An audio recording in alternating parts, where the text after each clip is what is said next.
Starting. Hey, there we go. Okay.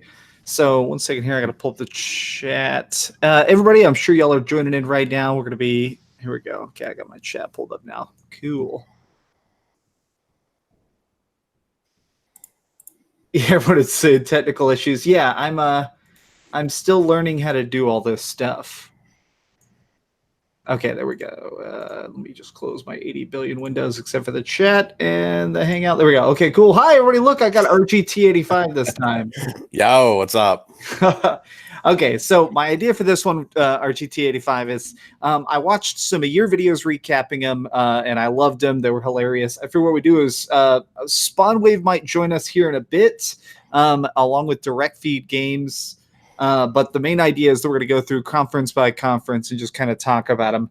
But I also read something really interesting just a little bit before we started, which is apparently the reason they didn't show gameplay this year is that they were afraid to. Apparently, because like there's been so many viral videos now of like the EA downgrade and oh no, another Ubisoft downgrade. Like now, apparently game developers are afraid to show their games. That's why all we saw were cutscenes this year. Yeah, I saw that same article, and I don't know. That's weird to me because like, is that really a problem? Like, if you're downgrading stuff, like, well, why should people have to worry about something like a downgrade to begin with? Like, you obviously want to show the best parts of the gameplay, but you know, I think just foregoing gameplay because you don't want people to scrutinize it, like that's just weird. Yeah, and also I feel like it's even if people insult it, like the whole Puddlegate controversy with Spider-Man, clearly it doesn't hurt sales. That sold like 10 million copies already. So who cares that people got upset that they changed the way puddles looked? Yeah, like it's just such a weird thing to drone on about. Like, oh, we didn't want to show gameplay because it might not be indicative of the final product. Well, I mean, if you're showing gameplay, like gameplay, you should show what's indicative of the final product and not, what's running on, a PC that's built stronger than the consoles that are currently on the market. Well, I just feel like gameplay sells. Thank you, Nate. I see Nate just joined this chat, Direct Feed Games. I just think that it's so funny now. In a way, everybody's so afraid of controversy. I've heard this like from a bunch of developers now. It's like everybody's so terrified of like, oh no, like let's face it, a couple bad developer interviews completely screwed over Battlefield 5. Like those developers said so much stupid stuff. It ended up in the news cycle for 3 months. When that game came out, it bombed, and now everybody's afraid to do anything. Right. So yeah, I mean, bad PR is way worse for a game than a subsequential graphical downgrade, in my opinion. But what do I know? These companies know. These companies know everything. They're famous. We're nobodies. Okay, so let's just go through sequentially. Let's start off. You watched all of EA Play, right, or a good chunk of it? Yeah, I watched a good chunk of it. Oh yeah, that was a weird choice to start it with, especially when you saw the size of that arena. They probably paid like $10 or $11 million to set that up, and it was like, let me tell you about Sims DLC. That was well, the thing of it is that whole thing could have been wrapped up in an hour. Yeah, and I think an hour is being lenient. Honestly, it probably could have been done in 45 minutes, but yeah, it dragged on too much, and Greg Miller was he was very excited, maybe a tad too excited. Like, I don't know, he sort of ruined the Star Wars stuff for me personally. I'm sure he's a nice guy in real life, but it was just way too energetic. I wish he'd asked questions. Like, it's the thing of, I understand we were all excited. Like we were all excited for Star Wars, but he didn't ask any questions. He was just like, lightsabers. Ah! It's like, okay, but ask a question. Hey, SpawnWave. No, what's going on? We're talking about Greg Miller. Okay. Yeah. How exciting he was. Yeah, maybe too excited. So our plan, SpawnWave, is we're gonna go through each of the different ones. And right now we're talking about EA Play. Which, didn't you say you were watching that like while you were at the gym or on the treadmill or something? I just watched the Star Wars stuff. I didn't care about the rest of it. Oh yeah, well, I didn't care about anything else with them. Yeah. I saw someone took a screenshot of how many people were watching each of the reveals, and it just like it just went off a cliff. Like everybody watched Star Wars, and then like 80% of people quit, and then it just went down and down until there was like 4,000 people watching The Sims. Yeah, no one really cares about EA Play anymore. I don't know if they'll be able to have a good one next year either. Let's see here. Yeah, well, the weird thing is they could have done more. They could have done more, but at this point, everybody. I do think a big problem with this this E3 was that everybody's waiting for next gen. Like everybody's probably working on crazy, expansive, cool stuff, but you don't want to show it now when it makes sense. I don't know if that was really the issue. I know that's what people are going to say is, oh, it's a transitionary year. Mm-hmm. I think it's just companies are no longer viewing E3 as a pivotal focus of their marketing plan. Instead they're using the full year. They're not waiting until June as that point anymore. And we're seeing it more and more with companies. Like Sony has their Let's Play. Microsoft still has their Xbox Direct. Yeah, Inside Xbox Live or Inside Xbox. Inside Xbox. I mean, EA, Ubisoft, they could all just, they can do their own little events online, do like a direct of their own if they really want to reveal games. It's E3 for everybody felt off. Even it wasn't just like EA or Ubisoft. It was almost every company involved. Yeah, I mean, it's weird to think that the Square Enix killed it, but I mean, part of the reason that it was so impressive is because they were the only people that showed games. Like, it was just like, oh, here's a big reveal. Here's a cool port. Here's a game that comes out tonight. Here's Avengers. Like, that is so impressive. On another jam-packed year, that might have not blown our minds so much, but this year was just so light otherwise. Yeah, I mean, I would definitely say out of all the companies who attended E3, Square probably had the best overall E3. They had the most games. They had the games people were talking about the most, aside from like Breath of the Wild 2. But even if you look at Nintendo's Direct, it was third-party games that were the highlights of the show. And one of the big developers there was Square Enix. They did have Tales of Mana, and then they had the collection as well. So that was pretty cool. Yeah, have y'all been playing that, by the way? I've been playing the collection, mostly through the third one. But then they showed gameplay for Tales of Mana in the Treehouse. Yeah, the remake. Whoa, that is crazy. It looks good. It looks really good. It looked really good. I was surprised at how good it looked. I think it looked a lot better than it did in the trailer. Like the trailer was kind of like, oh, okay. And then they showed the gameplay of it on Treehouse, and I was like, oh, whoa, okay. Honestly, it didn't even hit me until I was watching the Treehouse. Like I'd heard of it and I watched that little like trailer teaser, but when you actually see it in motion, it's like, oh man, y'all are making a completely new game based on Trials of Mana. That's awesome.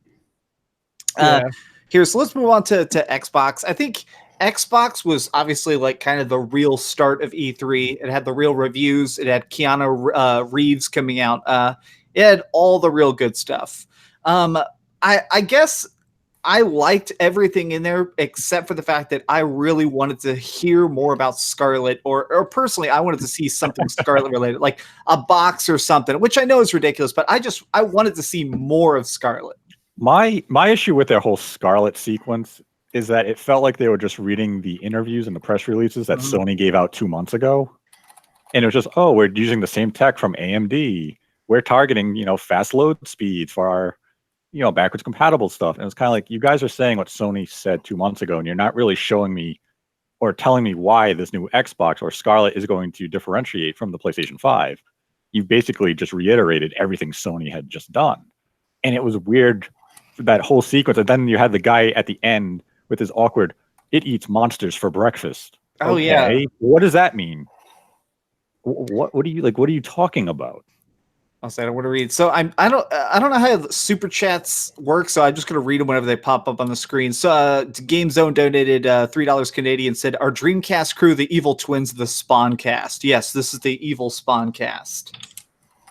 I guess what I wanted is I like really hyperbolic tech teasers. Like going back in time, I really liked the Final Fantasy VII tech teaser they did for the PlayStation 3, where it was like, wow, look at all these cool, fancy like sparkles and stuff we can have. I was hoping we'd have something like that for Scarlet, and all we got was a trailer that's a cutscene for Halo Infinite. And it seems like the reaction to it's been quite mixed. A lot of people were not impressed with Halo Infinite visuals that they demonstrated at the Microsoft conference. They're kind of like, if that's next gen, that's it.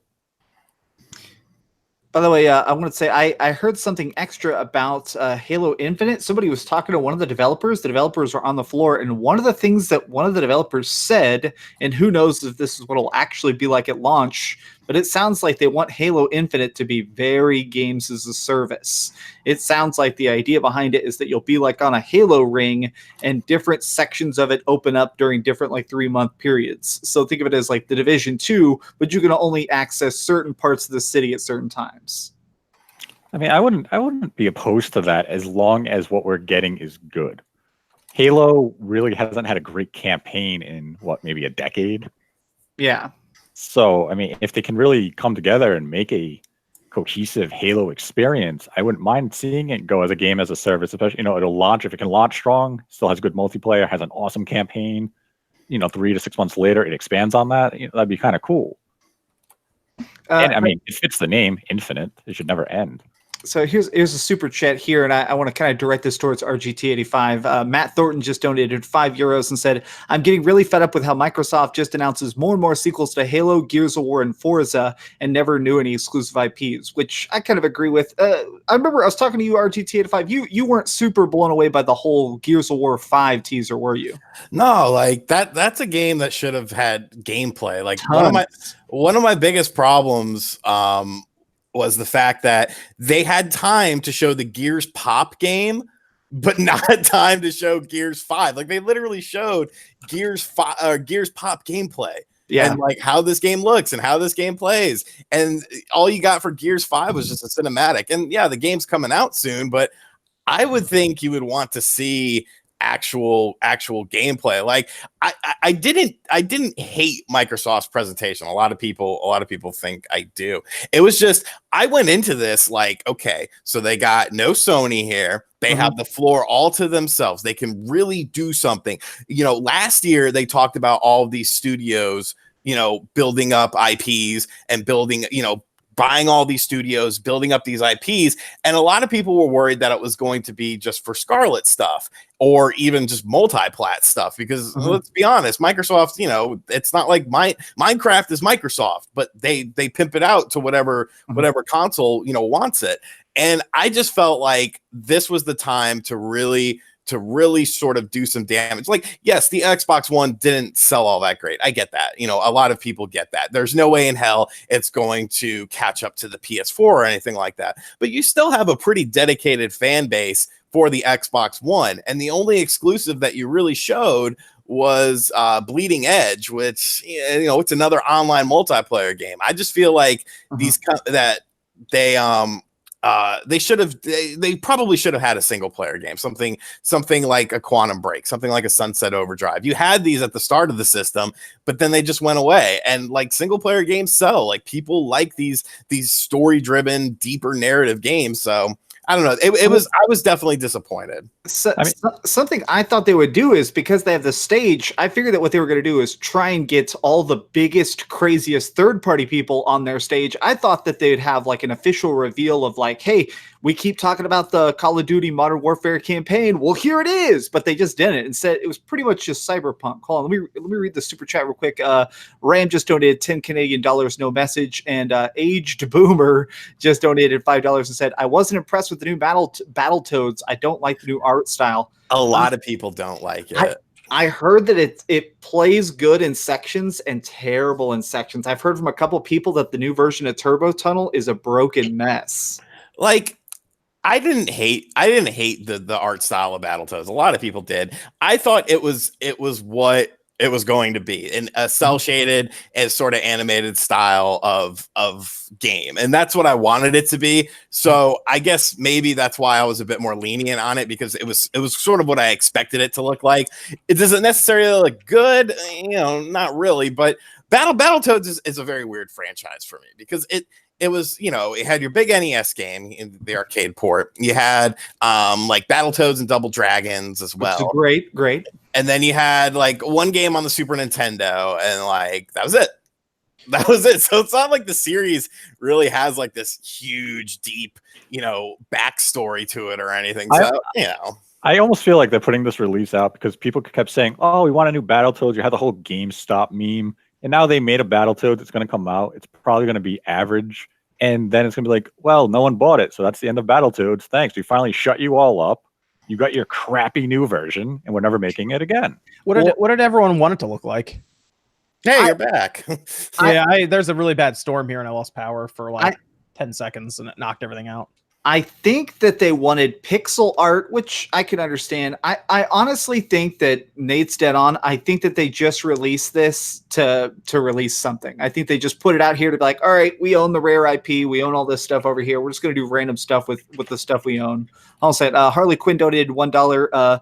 Aria Wid said, how do y'all feel about the lack of info on Town? I'm not concerned about that at all because, we're obviously getting into this more on the weekend, but if we look at Nintendo's Direct, Nintendo did not date a single game beyond Animal Crossing that releases after September. They left October, November, and December releases blank. So we could easily get a Direct in late August, early September, where we would hear more about Town and obviously the remaining 2019 lineup for the Switch. So I'm not concerned about that. Yeah, that was interesting to not see Town at all. It was a little weird. I've forgotten what Town even looks like because we only saw that one little teaser. I literally don't remember it. So it's one of these where I didn't really miss it because it wasn't on the tip of my brain. And there was no, Nate, we talked about that too. There's no Retro Studios there. I don't see how anyone was honestly expecting Retro Studios at E3. They have one game in development. It's a Metroid Prime 4, and that's it. Man. It's time to give up hope of them releasing anything else. Well, so Retro was the people that were rumored to be working on the Donkey Kong style Star Fox Grand Prix, right? That was Retro? Yeah, that game's not real. Yeah, it's not real. No, that was a hoax. A very good hoax. I'll give them that. Yeah. It convinced a lot of outlets, including Eurogamer, that it existed. Yeah. Well, dang. Okay. Yeah. And I was totally sold on it. I thought it was real just because there was so much like talk about it. But I mean, smoke doesn't always mean fire. That kind of sucks. Hold on a second here. You can call GameStop and pre-order Battletoads, Kurt says, $2 donation. And Matt Thornton donated $5, said, maybe someone can confirm this. Was that Clancy Brown's verse I heard in the Final Fantasy VII trailer? I'm not sure. It sounds like they fired a bunch of the original voice actors. We'll talk about that when we get to Square Enix, but I heard that they like basically replaced everybody who's ever been involved with Final Fantasy voice acting. I don't know why.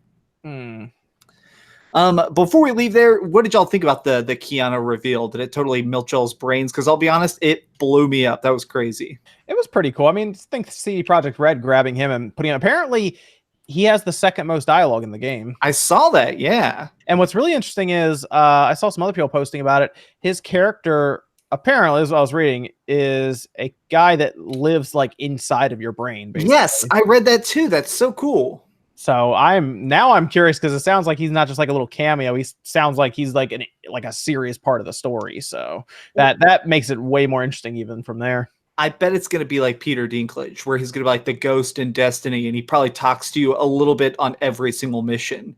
But yeah, I'll be honest, I did not see that coming when I was watching the reveal. I was like, oh my God, Keanu Reeves is popping out. And I was reading an interview. Apparently, Keanu Reeves did not expect that. Like, apparently, Microsoft hired him and they brought him in secretly, and he was working on the game. Or like that Microsoft hired him for that event, and that he just thought it was going to be like a corporate event. He thought I'd walk out on stage and like wave at a bunch of investors. And Microsoft was like, no, bro, like you're going to walk out on the stage. People are going to lose it. And Keanu still wasn't ready. That's pretty cool though, to see that. So maybe he'll be more open to like video game adaptations then going forward. Right. Yeah. I mean, dude's 54. Now's a good time to become a gamer. So real quick, Eric donated $5 and said, I play Cadence of Hyrule for 5 minutes, pause it to listen to the soundtrack for 10 minutes. Sean, I don't think you didn't like that game, did you, Sean? Well, I got unstuck and now I like it. I just beat the second boss. Yeah, I haven't played it yet. I was I wanted to play Legos and Forza Horizon today. Oh yeah. Hey, that was actually one of my favorite things from their presser was that reveal. I thought that was funny. It definitely was stunning. Real quick before we move on, RGT85. So what's like a 10-second review of Cadence of Hyrule? Because I'm curious. I don't really know anything about it. Gorgeous, excellent music, nostalgic because it sort of looks like Link to the Past. Confusing at first gameplay. Definitely, if you've never played, I guess the other game in the series is the same sort of gameplay style. I kept wanting to sort of play it like a traditional Zelda game, top-down perspective, and like I was getting my ass kicked. But when you die, you can still keep certain items, and you get diamonds that you get, and then when you die, you go to this sort of like nether realm where you can purchase another item and then hop back in. Basically, any Sheikah stone that you come across is sort of like a transition point. So. It's good. It's good. It's just very different. You gotta kind of go into it with an open mind, and I don't usually do that. And it's $25. $25, yeah. Some people have already beaten it because there's there's like speed run times. There's a Japanese name that beat it in like an hour and a half. Oh my god! Yeah, like legit crazy shit. And there's a leaderboard as well that has it least amount of steps you take. Oh, that's awesome. Yeah, so it's pretty crazy, but yeah, like it's the music is by far the best part of the game. Like the remix track. Oh yeah, it sounded great. Like it's crazy. It's crazy good.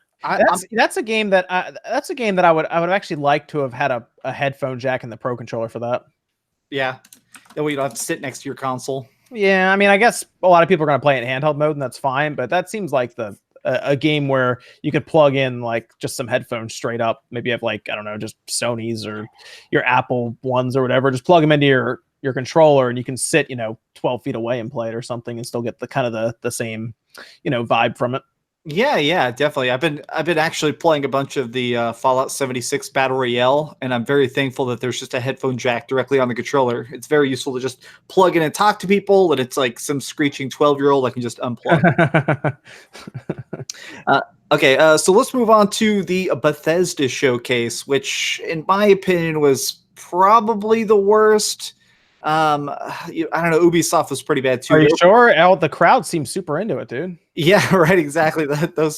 Those people were so excited. People actually managed to I saw a compilation where someone just cut together all the crowd reactions, and they were just literally like, "Hey guys, we know you like characters in Fallout." There's just a guy like, "Oh my god!" It's like, yeah, they cheered, dude. They cheered their Orion, like what is it? The Orion game engine thing for streaming. And when I heard that, I was like, they don't even know what's happening. What are they cheering? Once the guy cheered for Fallout 76, you kind of knew something was off. There's NPCs coming to Fallout 76. Oh my god!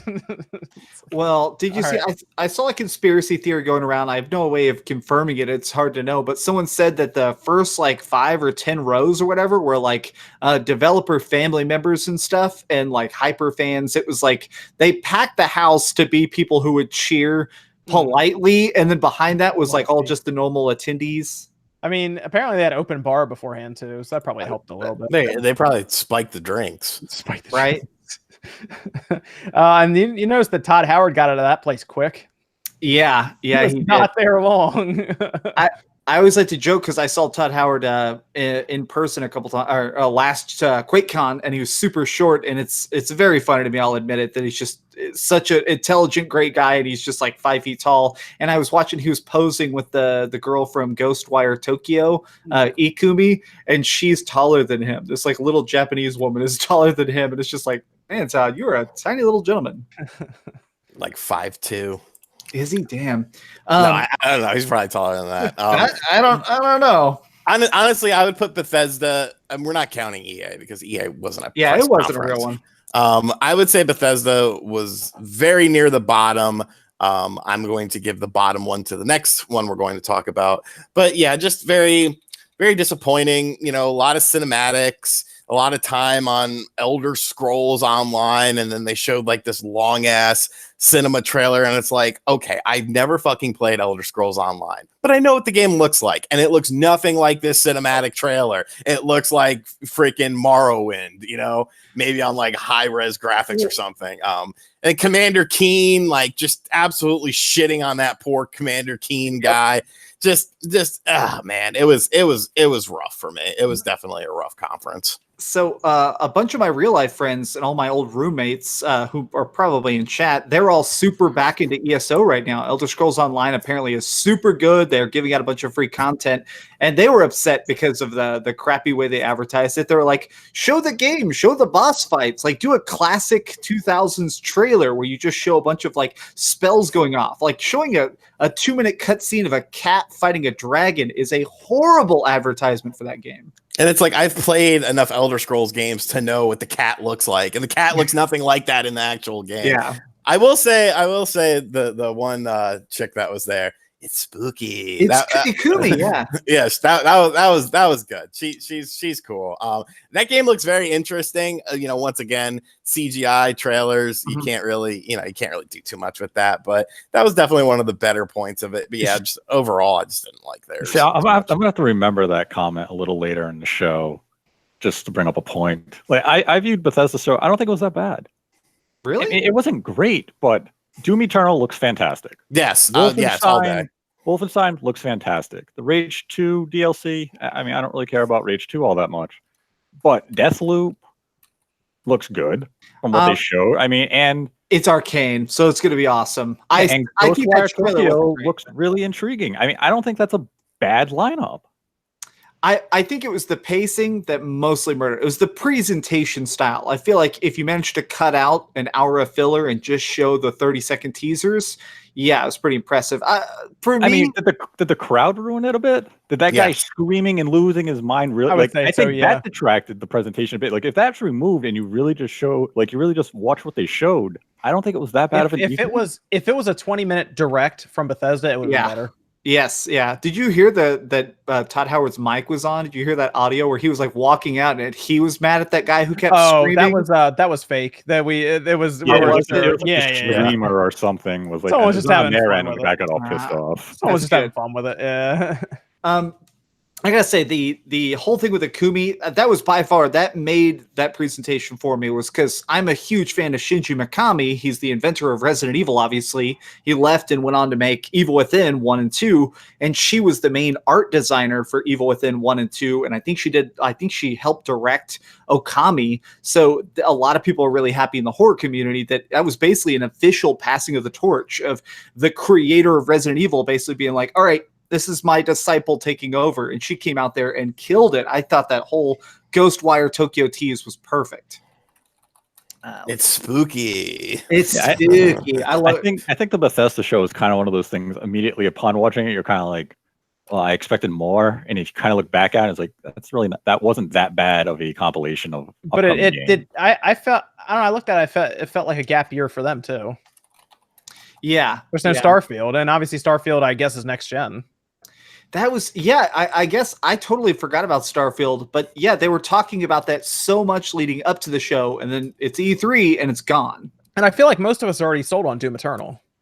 Yeah. I'm already buying it. Like you were saying, Nate, like Doom Eternal looked great, Wolfenstein looked great, but we've already, I mean, more so Wolfenstein, we've seen a ton of stuff from that. So, and that comes out what, end of this month, I think, it's like a month from now, right? Yeah, next month. Yeah. So I think that was part of the issue is like two of the biggest games and two of the best looking games for them were games that we've already seen. We already, you know what to expect with a Doom game. You know what to expect with a Wolfenstein game. So I don't know. Maybe that was sort of a bit of a letdown for me. I wish we'd seen gameplay of Deathloop at all, just because I love Arcane, and that movie, as much as the premise is great, I was honestly really let down of like, what is this? Like, show me a kill. Yeah, is Doom the only game they showed gameplay for?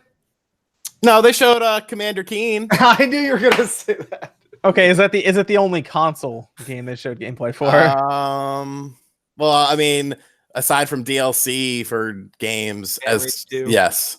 Because I mean, they showed that Fallout stuff. They showed Rage 2. But yeah, I believe outside of those games. Okay. Like, because that like Deathloop or the other one wasn't no gameplay there. The new games didn't have it. Yeah, those are the ones that I think need it the most, so we know what it is. Yeah. but soon, maybe next year, maybe I'm afraid of it, but I hope that this stuff isn't all Xbox Scarlet and PS5 stuff. I hope that this stuff is intended for this generation. But here, let's move on to talk about Ubisoft. Ooh, that was a weird one. That was the worst. It was, to me, it was a standard Ubisoft E3. They talked about a TV show as the second. Really weird. I know, but I think it was better than Bethesda. It felt like it was a standard Ubisoft. They just didn't have Assassin's Creed this year. It was, hey, we're really focused on Tom Clancy this year, and guess what? Middle finger, you're Splinter Cells in a mobile game that no one wants. And that was it. Like, so Gods and Monster was I think that looks was interesting. Nice. Yeah, I just wish there was no gameplay for that. There was no gameplay. You don't know what that game is going to be. I almost said F, but somebody. Well, they said action. I think it's an action adventure style game, right? Okay, show me that then. Look, yeah. Ubisoft had Watchdog Legion. Watchdog Legion looks legit. that killed it. Yeah. Really when they showed that game and they showed gameplay of it, I was like, okay, Ubisoft is righting the wrongs of this E3. They're gonna nail it. Then they had the schmuck come out and talk about his TV show. Then they talk about Uplay Plus. Then they talk about Sam Fisher going to mobile phones. And then it's like, hey, do you like Tom Clancy? Well, here's a million Tom Clancy. It's like, holy hell, man! What are you doing? Yeah, they introduced their own Rocket League too. That looks awesome. Tom Clancy alien game. Like, when you stop it? Someone did a Photoshop that showed someone walking up to like a skinny cow, and it shows like it's Tom Clancy's written on the side, and so it like shows Ubisoft walking up like, oh, we can get a little bit more milk out of this. It's like, oh man, wait, there was an alien game? You mean the Quarantine? It's the co-op game for Rainbow Six. Yeah, it looked like Zombie U2 over there. Yeah. I think it's going to be Zombie Nano Machines. Yes, it was just that was I was ready to throw in the towel. You really think that was worse? You think that was worse than Bethesda? Yes. I don't think so. The reason I think it was worse is mostly because I feel like everybody that was on stage there sounded really bored, which killed any of the mood. And B, I don't like DLC during E3. That's just like a personal gripe of mine. And a huge chunk of theirs was like, oh, we're doing new DLC for Ghost Recon. We're doing DLC for Honor. We're doing DLC for this. It's just one of those things where after a while I'm kind of like, okay, but like, what happens if I didn't buy those games? But like, Bethesda did DLC for Rage 2 and Elder Scrolls Online. But see, I could pick more games out of Bethesda's that looked better. I mean, like going back to what Nate said, Doom Eternal, Wolfenstein, those games look great. I can only pick. There was only one game that I saw during Ubisoft thing that I was like, okay, I need that. That's the game I need. Watch Dogs? And that was Watch Dogs. Everything else was just like mystery, mobile, DLC, Tom Clancy, or nothing. You don't think the Gods and Monsters one was this? Right? What was it? Yeah, I don't know what Deathloop is. Well, that's why I'm not on the. That's why I didn't praise Deathloop. But you named two there, right? That you wanted, the Wolfenstein and Doom, right? And then you named, of course, the Ubisoft. You don't like Ghost Recon Breakpoint? I do personally. I think that. So we have two right there. Yeah. I will maybe give you that, but I'm not. But see, me personally, I'm not going to buy that. I don't need to never play another Ghost Recon game. Breakpoint actually looks pretty good. We can cut fences now, man. Oh, thank God. Come on in. We made it. Jump on in, man. We're good. You have to get DLC pliers to do it, though. Oh, man. The Ubisoft way. I definitely think the most confusing part was that TV show. So I was actually on Twitter live during watching a lot of the E3 press conferences, and nobody understood what it was. Like, I saw a lot of people who thought that the point was that it'd be a show about making a game, and at the end they'd release the game. And a lot of people had to be like, no, that's not it. It's just a comedy. It's just a show. It's basically Silicon Valley for gaming. Yes. Yeah. But Silicon Valley has Mike Judge, so that makes Silicon it gaming. Well, isn't it only on Apple TV? I'm pretty sure I heard that. Yeah. Wow, that's stupid. Thank you for doing Apple TV. How do they not sign a deal with HBO or something? Because nobody's gonna watch the show. It's gonna get like 3 episodes. I mean, it's got the always sunny.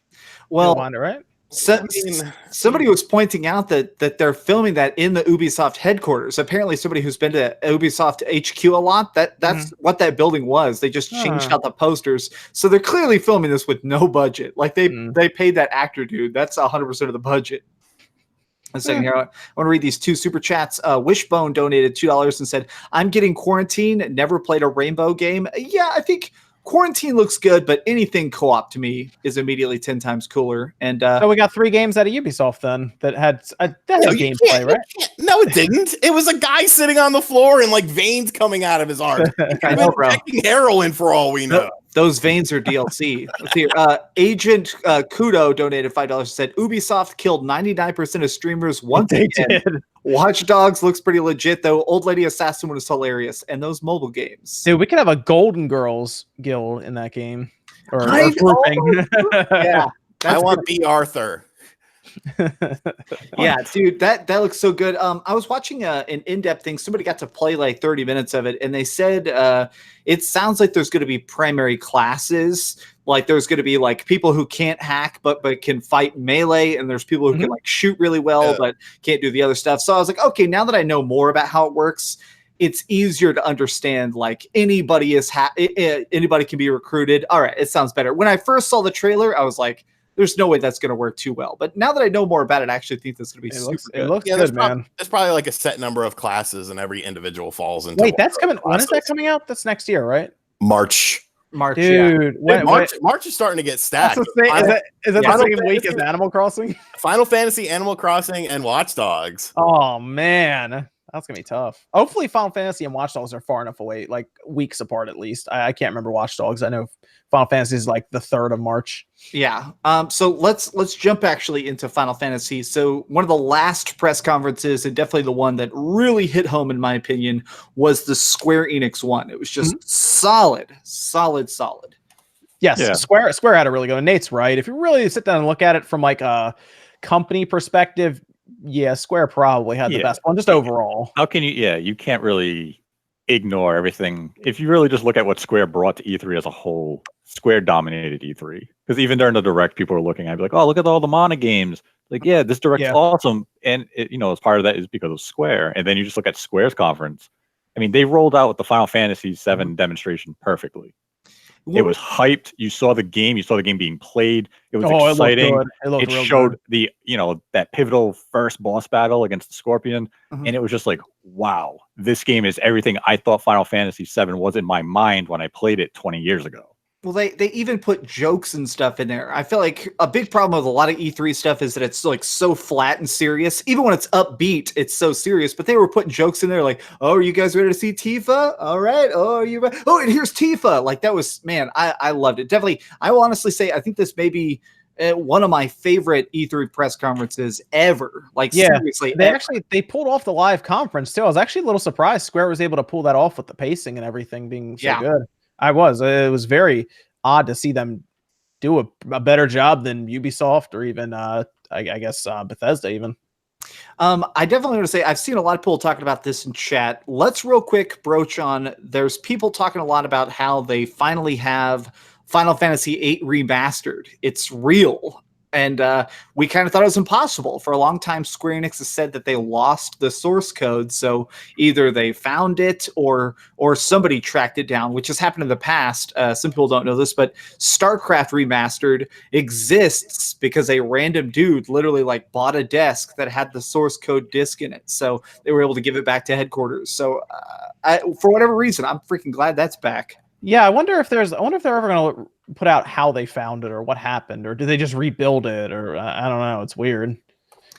I think there's a story there to tell. So right, I feel like they're going to talk about it at some point because they've been doing a lot of interviews with Jason Schreier has actually been talking to a lot of the Final Fantasy people over the course of the last 2 years, and they've been very open with them about their plans and stuff. And that's another thing they apparently told Kotaku last night is that their goal is to put every Square Enix game on Switch or something. Like they want to bring them all back. And get this, they're looking at a subscription service for it. Oh, Jesus. You know what? Take my money. If it's called Final Fantasy Monthly, I'll pay it. I don't care. I think, they're talking about everything. I think, they're talking like Chrono Trigger, Chrono Cross. They want their entire catalog. I didn't even think of Chrono Cross. Parasite Eve. Oh, I don't like that. They need to remake Parasite Eve. They could still remake it because the subscription service would just make people aware of it more than now. So if it's innocent, like The reason basically, it sounds like the subscription service Nintendo should do with their NES, Yes. Super NES, Exactly. N64 catalog, and Game Boy games. It's like, hey, here's all this old stuff that we're never going to touch again. Enjoy it. And then if we want to remake it or make new versions of it, you're going to be aware of it. And Yes. Square, will be smart. Instead of Nintendo sitting there saying, hey, guys, want Double Dragon 2 on the NES? Yes, I do. Yes. Thank you. Played it. You want volleyball? No. No. I mean, that's they Steady they're connection. they're leaving an obscene amount of money on the table, like for that. It's insane to me. Like, they just tap into their like back catalog of games, N64 and everything, and they would automatically have a service that to them is probably worth like $15 a month. Yeah, easily. So I think that's something a lot of us are afraid of, is that every company is going to build their own streaming service, or every company is going to have their own paid subscription. But somebody like Square Enix, I think I'd be okay with, of like, oh, you pay $10 a month, but you get Xenogears and Super Mario RPG and just everything. Well, they have to do it right. I mean, they got to go back to like the PS2 era. Even they can't just stay in like the Super Nintendo. They got to go like PS2. I mean, if they can eventually get PS3 streaming, they got to do that. Mm-hmm. Gotta be cool. That. Yeah, and you can't. I don't think you can just stay with like 16-bit or anything like that. So someone just donated $2 and said it was Rubes Magoobs said, "What's your top 10 tattoo characters in gaming?" Every character from Tattoo Assassins, the excellent fighting game. Is that a real game? It's horrible. I've never heard of that. I was gonna say Jekt from Final Fantasy X, since he has his own symbol on his chest and then never wears a shirt. That's a good one. I don't think Tattoo Assassins ever came out. Oh, did it? Is it? Oh, is that no, like, it didn't. What, it was supposed. Like it was Data East trying to do a Mortal Kombat. Oh, I can't believe you know that. That's so obscure. I know a lot of weird shit, man. All right, so let's dig into the final conference. Or is there anything else we want to broach upon of Square Enix? Is there anything y'all really, really dug, or anything y'all really didn't like? They were a close second. Oh yeah, Square. I think Square's biggest fumble was the Avengers. The stunt doubles. I don't like. If Marvel's involved in this, why don't you have one of their artists draw the characters for the game and then craft it around, instead of having Dad Bod Captain America, generic guy with beard Tony Stark, and just generic woman? Well, it didn't look like anything. That's kind of how they look in the comics. So I wasn't as taken aback. A lot of people are even comparing their art. I think that they had to do that. I think that they were probably pushed by like Disney and Marvel to make sure it didn't look too much like the movie versions of them, because it seemed like they were trying real hard to make Thor look like a goofy motherfucker. I mean, but don't the characters in Marvel Ultimate Alliance 3 not look like that? Yeah, right. Well, and I think that's the benefit sometimes of cell shading, is when you go full cartoon, you can do a lot more with it. I've also heard some conflicting reports. Apparently, the behind closed door demo that they're showing for Avengers, some people say it's awful, and some people actually say it's pretty. Yeah, I've heard they're like, you're Thor, and you're just killing civilians in horrific ways. Like, it's not even like Batman Arkham, where like you're messing the person up with like some hard punches. You're just thrashing them about, where it's almost like, man, that's not right. It's weird that they spent so much time on Final Fantasy VII with gameplay, but they wouldn't even show like 5 minutes of like, okay, here, we're going to run through this real quick with that. From what I've heard, basically that shot of Hulk running along, jumping over the gaps of the bridge, apparently that's something that exists in the demo they showed people, but unfortunately it's very QTE heavy. So like it'll have stuff and you think it's going to be great, but in actuality it's just like press B, press A.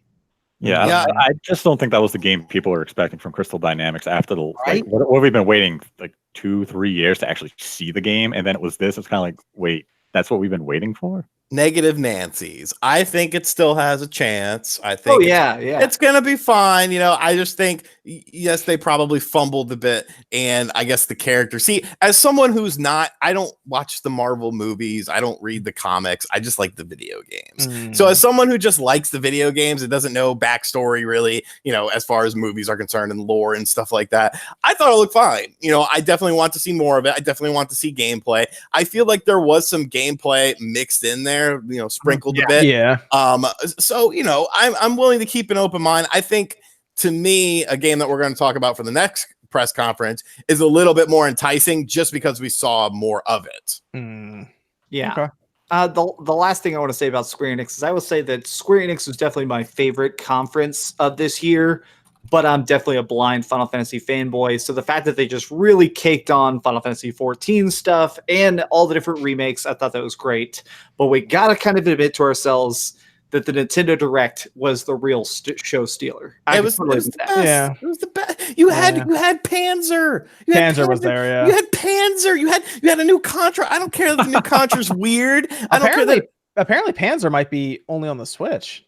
That yeah, I think it's a timed exclusive is what I've been kind of hearing. And Forever Entertainment is doing it, and I'm surprised they didn't tell me about that beforehand. But yeah, like to me, Square Enix was a great conference, but to me, the Nintendo Direct was a great presentation because it had everything I wanted. It had stealth drops, it had surprises, it had gameplay. I learned about the games. I saw gameplay of the games that I wanted to learn about. I learned about new games. A lot of gameplay. Luigi's Mansion 3 went from a game that people were skeptical on to like, holy shit, this game looks legit. You know, surprises, third party support, like Nate said, like that was cool to see. Just top to bottom, I was there was never a lull point. There was never a point where I'm like, okay, you know, this is kind of boring. I got little boring points in Square's conference. With Nintendo, I didn't. I was enthralled for the whole 40 minutes, and it was just like, wow. See, I'm going to play the devil's advocate on this conference. The fun police has arrived. The fun police. like I'll use what you said for Bethesda and Ubisoft. We saw cinematics. Why is Breath of the Wild 2 such an exciting thing? We saw a cinematic. I think we don't know what that game is. We know it's a sequel to Breath of the Wild. I think the reason Breath of the Wild 2 is so exciting is because people really like Breath of the Wild, the first one. Yeah. So they have something to go off that's kind of like I mean, to play devil's advocate to your devil's advocate. The problem with Ubisoft is you literally saw one game with gameplay, that being Watch Dogs, and everything else you had to guess at. Whereas with the Nintendo presentation, you literally saw one game of CGI with Breath of the Wild, and everything else was gameplay related, and everything else was like, this is what the game's gonna look like, this is what you're gonna be doing in it, Panzer Dragoon, and it was just like We see, like that's the thing. Like I viewed the direct. The direct overall was good.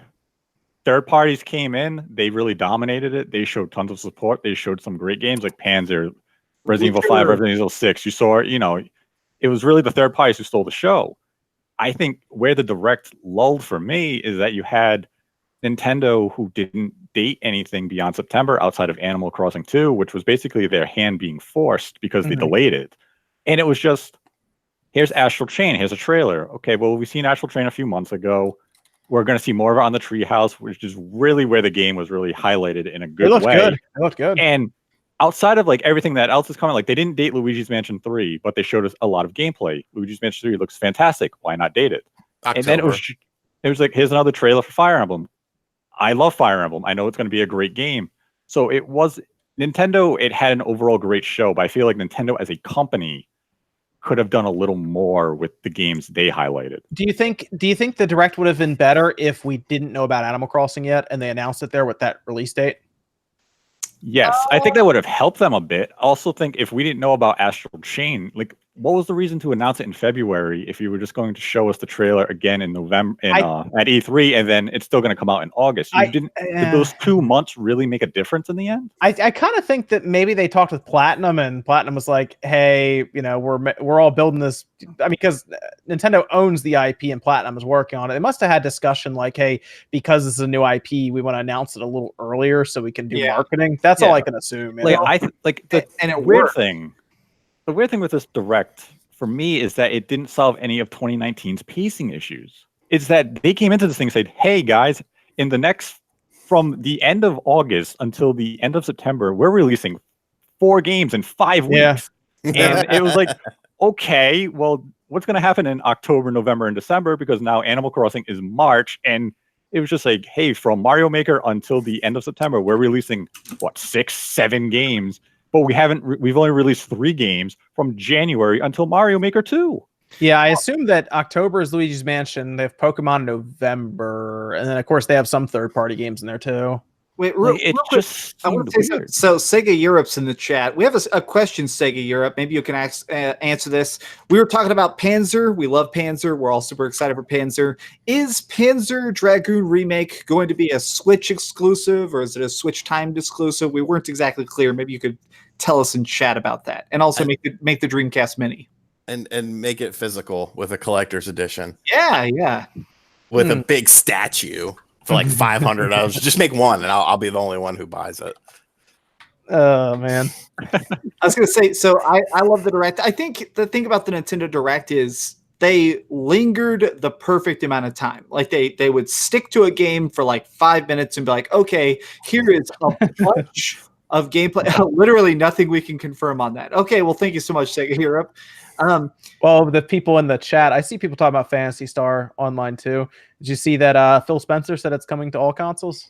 Yeah, I did hear that. Does that include things like the Nintendo Switch and the 3DS? Yeah, well, the Switch, I would assume. I'm just I'd assume the kidding. Switch would be. Yeah, I mean, it's streamed in Japan though, so does that mean that they would stream it here too? I don't know. Sega Europe says that if we buy 6,000 Genesis Minis, then we can talk about a Dreamcast Mini. So you know what? All right, 6,000 each. Wait, all we have to do is sell like 50,000. We can sell that many. Yeah, all right. Give me an affiliate link.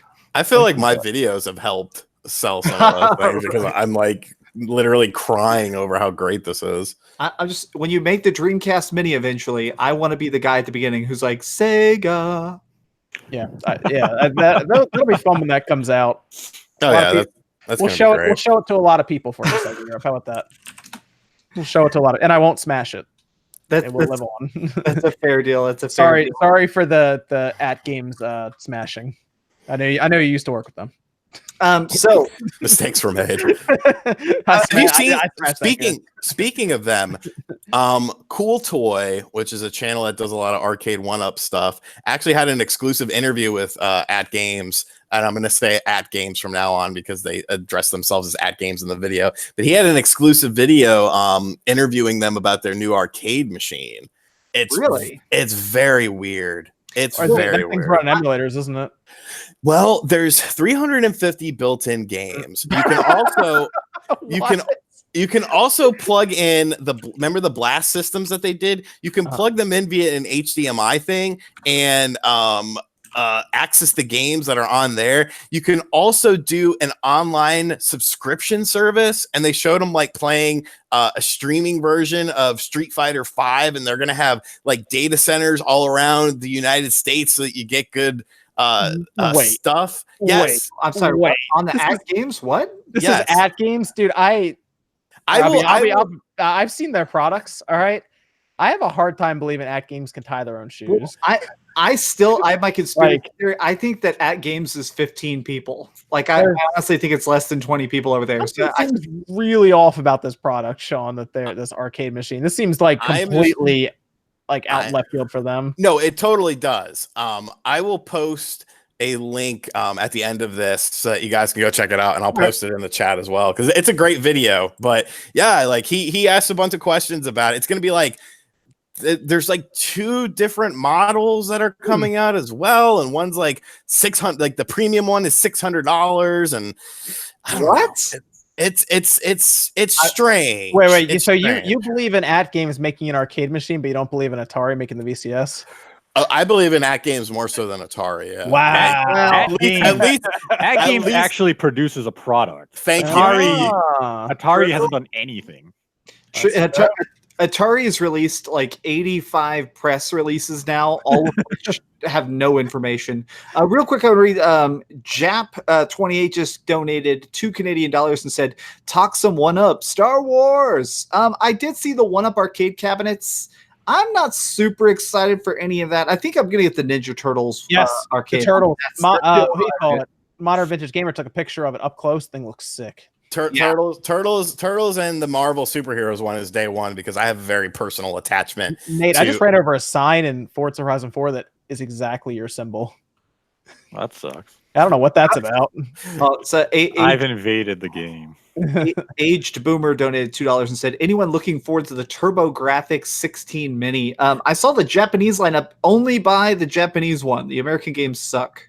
I'm hoping. How many people even bought that when it actually existed? Like Not 10? many. I have one here that I'm gonna be doing a video on in a little bit, and not many people bought it. I had one as a kid, and all I had was a racing game that I didn't understand. I had to like tune the car, and I was really bad at it. And I had Alien Crush, which I think is a pinball game, and both of them were good games. But I mean, that's it. It's all. As soon as I had an NES, I was like, well, bye. It's such a niche system, and like the PC Engine was very successful in Japan. When you look at the PC Engine games that are out there, like there were so many great games. Street Fighter 2 on there, which was a amazing port. It rivaled the Super Nintendo version, which the TurboGrafx 16 says 16 in the name, but really it was an 8-bit system. You had, of course, Rondo of Blood on the PC Engine CD. So it was very popular in Japan, but the TurboGrafx 16 was not. I just realized we screwed up. We have Sega Europe in here, and we haven't demanded. I'm not even asking. I'm demanding Skies of Arcadia HD. Oh yeah, what's up with that? You want to Well, go back into the back catalog of games? We're holding you hostage. Yeah, you know what? You guys are trying to do those Sega ages. Well, you know a game for the ages? Skies of Arcadia. Do it. The PR person's like, why did I come in here? I know. I got to deal with these nerds now that I came in here and made myself known. Yeah, Sega can't come in here and not bring us Skies of Arcadia. Okay, dare you? Sega, you're still here. We're not bullying. Yeah. No, he's still here. He's still here. Yeah, they're still here. Yeah, we're just Nate's Give us just Skies. requesting. These are Yeah, right. We exist in an era where we have a Shenmue HD remake. We just need an HD. You know what, remake. Sega Europe, I'll be real with you. If Square is going to do a streaming service, you can absolutely do a streaming service. Like with your back catalog. I'm not the PR manager. I don't even know what CM means, but it's IBS. I know who you are. So, okay, it's that dude. Yes, you're the communications manager, so communicate our demands. Skies of Arcadia. No, that's a Sega streaming service or a subscription service. Bring back the Sega channel. Call it the Sega channel. You beat me to it. I was about to say it. I was like, they could call it the Sega channel. It'd be revolutionary. Bring back the Sega channel. Yeah. In Daytona, USA, that needs a Sega Ages remaster. Virtua Fighter needs a Sega Ages remaster. I'll sign up for that service. Look, nobody had this. Nobody could. Do you know? I tried to get the Sega channel as a kid. I had my parents laughed at me. They were my parents got it for me, so I, stop being, loud and annoying at home. Yeah, it was great. Give us House of the Dead too. I'm Sega Europe says we try a stream service on the Genesis in the 90s, bruh. Yeah, I loved it. It was great. It only disconnected like 10 times before I could play. Ah, that's sort of the future. Why isn't Shenmue HD on Switch? Where's Shenmue HD for the Switch? That would be perfect, man. Like I would play it again. Yeah, on Game Pass, but I want it on Switch. What if Game Pass was on the Switch someday? Then I would be playing Shenmue right now. There you go. Yeah. Oh my god, I do seriously want Shenmue on Switch real bad, and especially if it has a physical edition. Speaking of physical editions, something I'm really happy and sad about is they did just some random talk during the Nintendo Treehouse about the Grandia collection. It's apparently done.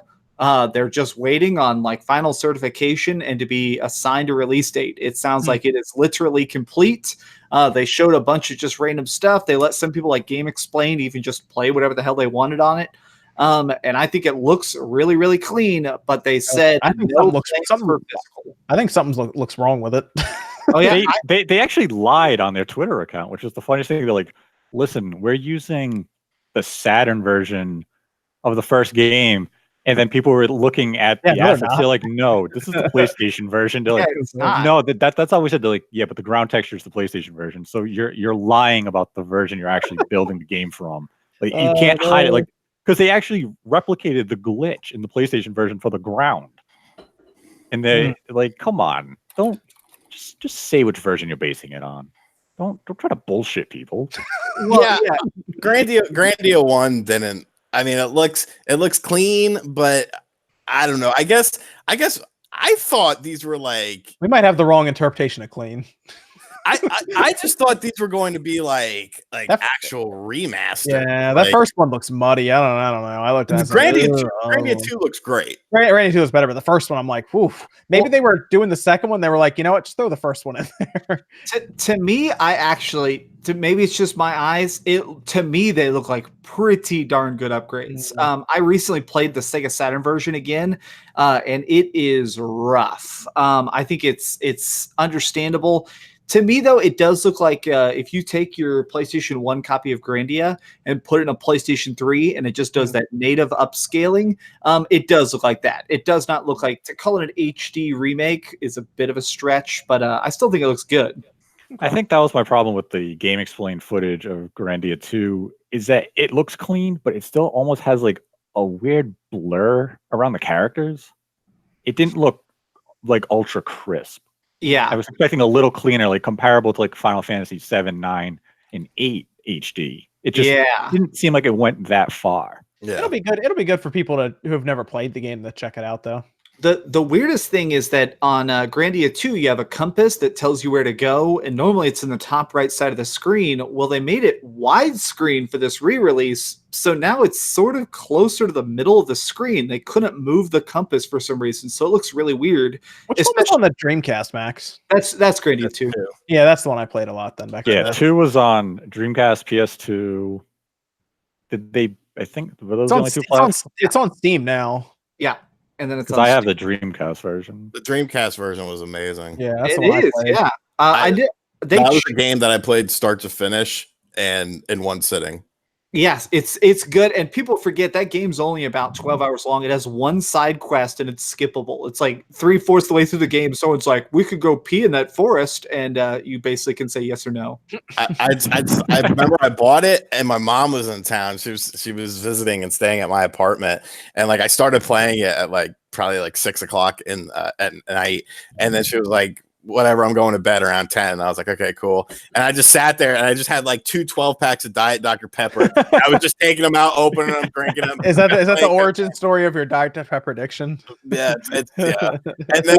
And then like she came out of my room and I'm like, what are you doing? You gotta go to the bathroom or something? She's like, it's morning. Because like I had like these heavy curtains. Oh, did she do that thing where she walked in and just like opened the curtains and you were like, yeah, I'd been up playing it all night. Like I had I never looked at the clock or anything. I was just like, holy shit. And I was like, well, I've been playing it all night. I need to beat it. And it was crazy because I don't remember shit about that game. Like I'll remember it when I start playing it. But like my brain was just so mushy by the end of it. I was like, need sleep. No joke. That is my favorite turn-based RPG combat system ever. And it's definitely in my top 5 favorite RPG soundtracks ever. It like has all this heavy metal guitar randomly in there. It's so good. Yeah, it was a great game. I'll say that Dan guy just donated $5 Australian and said, any info on the Switch release date for The Witcher 3? I have a billion questions about how it runs on the Switch, but so excited for it at the same time. I think it's gonna be a damn good port. See, I mean, CD Projekt Red is involved. They're not gonna let like their highlight game come out to a shitty port. And I mean, they've already come out and say it's 540p in handheld mode, 720p with dynamic resolution while docked. Like, yeah, I mean, it doesn't have the visual fidelity of the PlayStation 4 or Xbox version, but I mean, I have a comparison video up. I just used the trailer of the Switch one. I captured native PlayStation 4 gameplay to compare it to, and like, yeah, there's a difference, but it really doesn't look that bad side by side. Well, they said that they're doing 30 frames, which is what it was on the standard PS4 and Xbox One, and somehow, some way, they managed to fit it all on one cartridge. Well, because they're using a 32 gigabyte. That's actually a big deal too.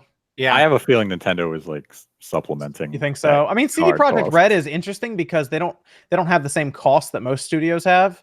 So, and as you know, I'm sure you know, Nate, they are really not into the idea of DRM or relying on like probably a cloud service like having to download stuff from the internet to make it work. They run GOG, so they're all about everything's there. You buy it, you get it, and that's it. So yeah. So I mean, let's look at it this way. When the retail posting leaked in late December, how many people are on Twitter, on YouTube saying, oh, if this ever came to Switch, I'll eat a crow. Yeah. This is impossible. And here it is. And it doesn't look like a 8-bit slideshow. It actually looks, I mean, it's probably comparable to Witcher 2. A little better than Witcher 2 visual fidelity, but it doesn't look that bad. I feel like this was Doc Trey's like biggest achievement in life. Like this is his pinnacle. This is the peak of his mountain for him because he can just sit there and yell at everyone and say, "I told you so." He is posting so many screenshots of people who call them wrong. He'd just be like, I mean, that dude guarantee he's just tweeting from a hot tub this whole weekend, just like, "Oh, hey bitches, how's it going?" He's a character, so he rubs a lot of people the wrong way. But I always found him funny. So let's see here. I want to do some like wrap up stuff here. What would you say is your favorite game of E3 in general? And what, Panzer. You think Panzer really? I don't know. It was the only game when I Wait, saw hold on. Nate was probably were you gonna comment any more on Breath of the Wild 2, Nate? Well, I was gonna say, does it have to be playable, or is we talking strictly just like a trailer? Whatever got you excited. Because I'll be honest, Breath of the Wild 2, I am super excited for that. I am super, super legit hardcore excited for that. Oh, okay. I thought you had comments about it being a CGI trailer, Nate. Or you already talked about that? I touched on it in the sense that, you know, if you're hating on, you know, Ubisoft and Bethesda for showing a cinematic trailer, and Nintendo's big shocking moment was a cinematic trailer. Yeah, that makes sense. I get what you're saying. All right. I'm happy. Did y'all see all the stuff about how the Shenmue community is tearing itself apart right now? Yeah, because it's going to Epic Game Store, and it's Epic Game Store, and now they've come out and said that the end of Shenmue 3 is going to be 40% through the full Rio storyline. So it sounds like they're wanting 5 or 6 games. Why could they should have just ended it with this entry? Like, this took what 18 years to get to, and now we're gonna wait. And now the game's not going to sell, and we're going to wait another, decade to get the next 20%? Just write a book. I mean, that's what I wanted him to do a long time ago. By the way, this is my buddy Fantavision. I want him on the Spawncast at some point. Fanta, can you hear us and can you talk? Hey, what's up, everybody? Can you guys hear me? Yeah, you actually really clean audio. That's crazy. I'm using earbuds right now while I'm driving, so this is that's right. This is going to be kind of interesting. That's right. Just swerve if you start thinking too much about Forza. But yeah, honestly, I am a little bit mad. I was hoping that they would resolve a majority of the storyline in Shenmue 3, and it sounds like I honestly don't think anything's going to happen. Well, all it says to me is that you're not going to have your showdown with Lon D. Yeah, isn't Lon D like 60 now? Lon D is like 500. No. Funny enough, I am older than Lon D now. Like in real life, Lon D as a character is 31. I'm 33 now. So it's one of the things where it's weird that when I started playing that game, I was younger than Rio and I'm older than Lon D. I wonder if they had to go with the Epic Game Store. Well, yeah, I think the Epic Game Store is what forced the delay. Well, they're not going to. I mean, here's the thing with Shenmue 3. I think most people realize they're not going to sell an obscene amount of copies of it. Like, it's not going to sell that well. Shenmue fans, it's not going to attract anyone new. Yeah, and if you can get them to buy it off the Epic Game Store, they'll waive any of the Unreal Engine fees, and they'll give you a better cut. So they're thinking we need to get as much as we can from any one that we sell. Yeah. Is that why they did it? Because I thought they were funded already. That's what made it sound like so sketchy when I heard that they're going to the Epic Game Store. They may have burned for that money.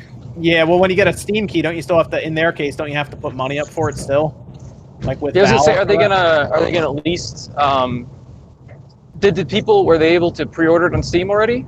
They didn't get a refund or anything, and they never opened pre-orders on Steam. Yeah. So they're using this. I think it's still kind of sketchy, to be honest. I think it's sketchy too, but at least they're not. Yeah, they're using that reasoning. Yeah. They're saying, "Oh, we had Steam as the part of the survey, and it was one of the things you could have picked, but we weren't going to Steam." Yeah. Well, so Shenmue is a money laundering scheme. Yeah, not offering refunds is just so sketchy. Well, especially because that's illegal in certain parts of the world. Like you have to. Yeah. In Australia, you legally have to give people a refund if they ask for it. That's like part of their society. So. Are they just going to have to give those people their money back? I think the thing that we really need to keep in mind is Shenmue 1 and 2 were some of the most expensive games ever made in their time period. I just feel like that's not a team that understands budgets. So even if they get 6 or 10 million to make Shenmue 3, they were immediately like, all right, I'm going to make a graphics engine so good children weep when they see it. I mean, but we've seen the graphics though. They're definitely not making us weep. enjoy. They are pretty. I love how bad they are. They're great. There's nothing about Shenmue 3 coming out of E3 that's really making people weep anything of joy. The combat looks so outdated. Yeah. Look, so just like RGT, go on YouTube and type in like just Shenmue 3 E3 2019. Everything they've posted is getting downvoted to hell. Like everybody is like, "What is this?" Because now we're seeing raw gameplay for the first time, and it's not great. Was that before or after the Epic announcement? Kind of during. It's kind of during. Did you see the footage of the mini games it has, and it's turtles racing up a hill? Yes, and the guys rolling. Well, the weirdest one. So that to me is Shenmue. That to me is Shenmue, so I'm fine with that. It's the physics that look weird and are annoying me, which is that we see him at one point doing the ball drop game, like Lucky Hit, where you drop it, and usually the physics in Shenmue 1 and 2 are pretty dang solid. It looks really weird, like you're dropping a ball on the moon. It's just so weird. I feel like Yakuza has kind of replaced Shenmue in that, like, detailed open world where you can do whatever you want. You can play the little mini arcade games and you can just kind of get lost in it. So I don't know. I'm not super excited about the third one now. I know you're super excited because you love the first two, but as a person who hasn't played the first two and didn't grow up with it, I'm like, I love these Yakuza games, and it's kind of like what the originals were trying to do.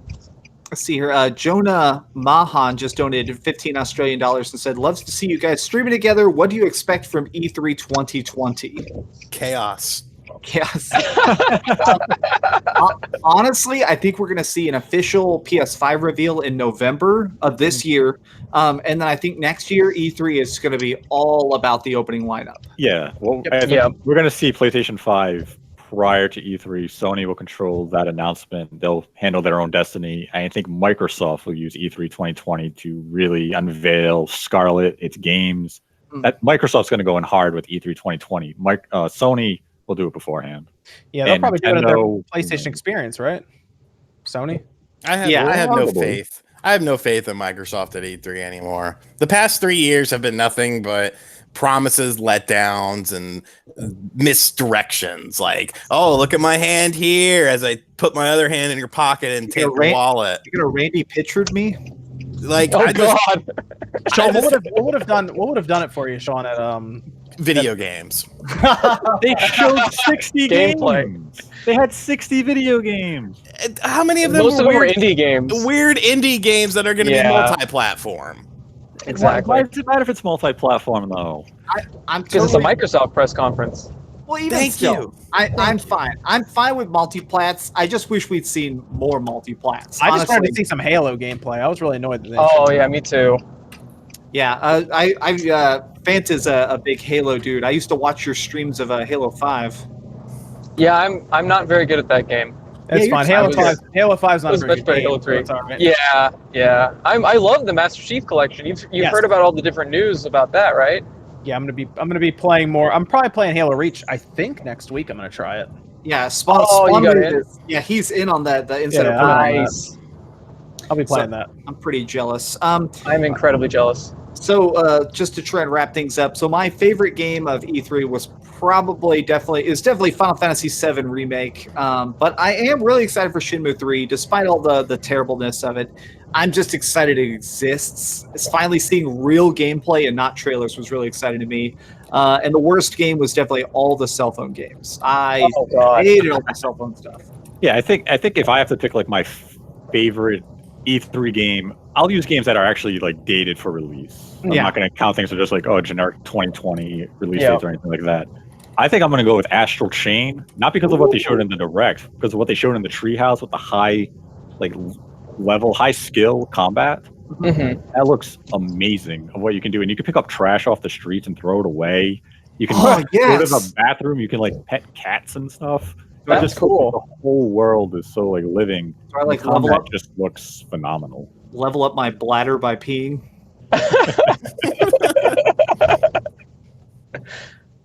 All right, RGT, favorite game, least favorite game.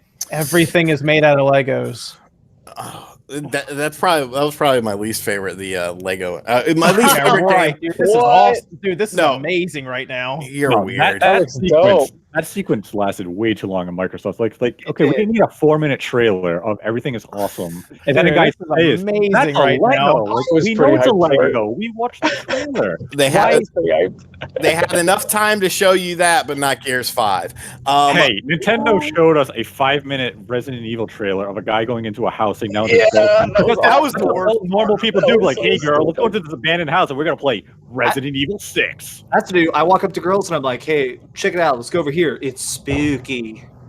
Spooky. The worst game was Commander Keen by far. Like that Yeah. was Oh god. disgusting, and Bethesda should honestly be ashamed. For me personally, it was great seeing. It was great seeing Panzer. It was great seeing how Luigi's Mansion 3 went from a mediocre game to a top tier game. I feel like they've really improved the graphics, the destructible environments, the facial animations. Final Fantasy VII Remake has to be up there. That combat system looks absolutely amazing. So it's tough for me to pick one. I'll go with those three, and then Commander Keen on the bottom. I'm between Final Fantasy VII Remake, Sean, and I'm also between that and Cyberpunk right now. Yeah. Cyberpunk looked great. I just wish they would have showed a little more gameplay than that just little snippet at the end that they did. They showed apparently a lot to press, and it's under embargo. I feel like they're going to do what they did last year, where they'll just randomly put out they'll stream like an hour of gameplay again or something. Yeah, I was gonna say, last year there's a lot of gameplay they showed about it, but a lot of people didn't even know they did gameplay. Everyone's like, well, where's the gameplay? What's the game look like? It's like, well, yeah, they didn't publicize it for some reason, even though that's the stage they should have done it on, Yeah. And then the worst is Ubisoft for putting Sam Fisher in a mobile game rather than his own game. Yeah. Although I think that might be next gen, so we'll see. Sega Europe is promising in chat that if they ever do an E3 press conference, they're going to do all mobile games all day, and all 5 of us will be in the front row. I'll run it for you. Invite me. I'll host it. We'll see how that goes. He'll put on his Greg Miller face for it. Oh God! Let Nate do it. It'd be like a Devolver Digital presentation. Be like, "Yo, you want some Pets of Arcadia? Too bad, because you know what we have for you? We have a mobile version of Jet Set Radio. Yeah, you're gonna enjoy it. Watch this trailer. It's called Tap Rep Stadium." I just see Nate just showing up and be like if something's shown, he's just like, "What the?" I'm just sitting like, "What is this game?" Some guy will be in the crowd. Yeah, but shut up. They're enjoying this at their home. Stealth shout outs to limited run games. They had a very cringy E3 presentation, but it was supposed to be cringy. They announced a lot of cool stuff. Turok 1 and 2 are getting physical releases on the Switch. Oh, nice. So shout outs to limited run games. I'm confused about their Star Wars lineup, Sean. Are they just releasing on PC? No, Bounty Hunter. Bounty Hunter PS4. Is PS4. It also includes Star Wars NES and I think Star Wars Game Boy on the disc for that. And then they have like all of the classic games like Pod Racer, Shadows of the Empire, like all of them. So they're going to be releasing all of them. I wasn't sure because it says in their on their website, it tells you the systems next to them that they're releasing on, and like all the Star Wars games just say PC next to them. I think it just hasn't been confirmed yet. Okay. So One of them is Dark Forces or Dark Forces Jedi Knight, Dark Force 2 Jedi Knight, and I want that game physically. Crazy Uber. Yes. I want to read Advanced Media Network just donated $2 and said Final Fantasy 14 Shadowbringers Forever. Yeah, man, that was a good announcement. All right, Fanta, you can finish it off. Favorite game, least favorite game, and then also Nate, you said that's right. Nate was Platinum. Astral Chain. All right, Fanta. Favorite game, least favorite game. Of course, my least favorite game is gonna be all those damn phone games. I mean, it's just those need to stop existing. TV shows aren't a game, but they need to not be at my E3. Favorite game has to be, just because of how much I've been complaining about it, is Animal Crossing, because I've been complaining about not having a release date since they announced the game again. I've been complaining about it. So just seeing it again, seeing how you're going to be able to like start with an island and build it up. They're taking a franchise that I love and they're changing it in what it seems to be like a great way. So I'm really looking forward to that game. I don't know if you guys like Animal Crossing at all. No, I think it looks good. I want to see some more of it. I think having the 8-player online stuff, yeah, that's cool. Is very cool. Last time I played it was on the GameCube. I played the Wii one. That was the last one I played. Oh, okay. Oh, New Leaf was phenomenal. That was great. But New Leaf was good, yeah. This one's gonna have a lot more stuff in it, so that'll be nice. You can't can duck build us it. like that, Sega Europe. You can build it. You can build a Lego house. You just got to earn bricks. Okay,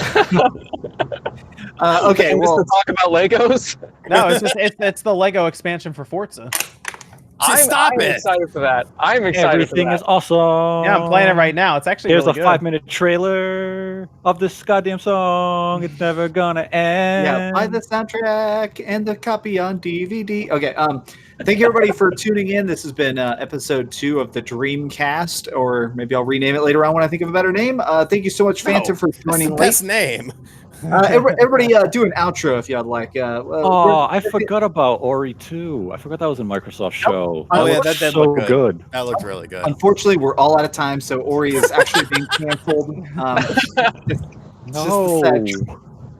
All right. No, where can they find you, Nate?